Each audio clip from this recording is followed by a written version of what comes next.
I don't find it very interesting. I find it very amusing and pathetic, because we live in a generation that information, education, everything that you need to know, everything you can access through the internet. Yeah.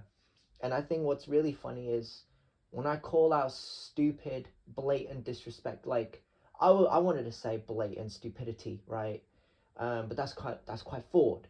So what I'm gonna try and do here is I'm gonna try and wrap up, in under 5 minutes, why I think it's blatant stupidity, right? Because these videos are just ridiculously long. Let me explain to you why I think this is blatantly retarded for how certain man move. Not all man, but certain man move. Now, I'm gonna go back to what I said yesterday or the other day, because I was even having this conversation yesterday. But I'm gonna go back to what I said about how you can never hear a guy cheated on a 10 out of 10 girl at home, right? And I'm gonna explain why that is fucking. What's the word, Dino? But basically, like, these guys will make these videos and they'll impress their brethren, their man, right? Literally, like, most of these man. Can I just explain something here?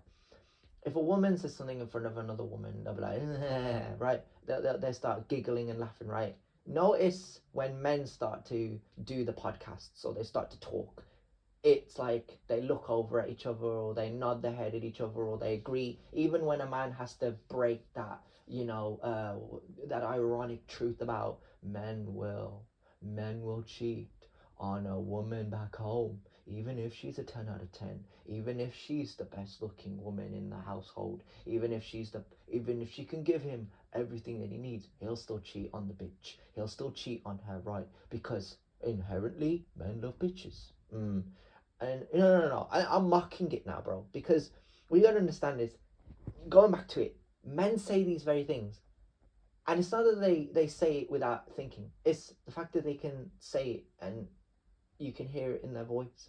No remorse. So you call it blatant stupidity, pretty much.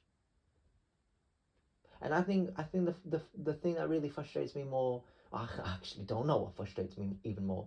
I think the fact that I wanted to talk about pronouns, and I think that's another story. But you know, information and everything you need to know. Like I think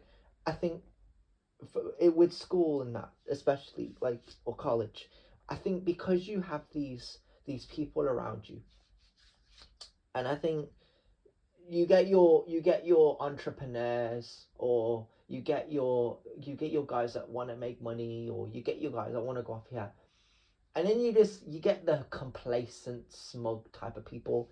Now, around me growing up, I'll admit this right now, most of these guys, right, before pronouns, because people didn't know about pronouns. I was always under the assumption that they were always men, right? Unfortunately, I went to New Park. It was a fucking shithole. It was horrible.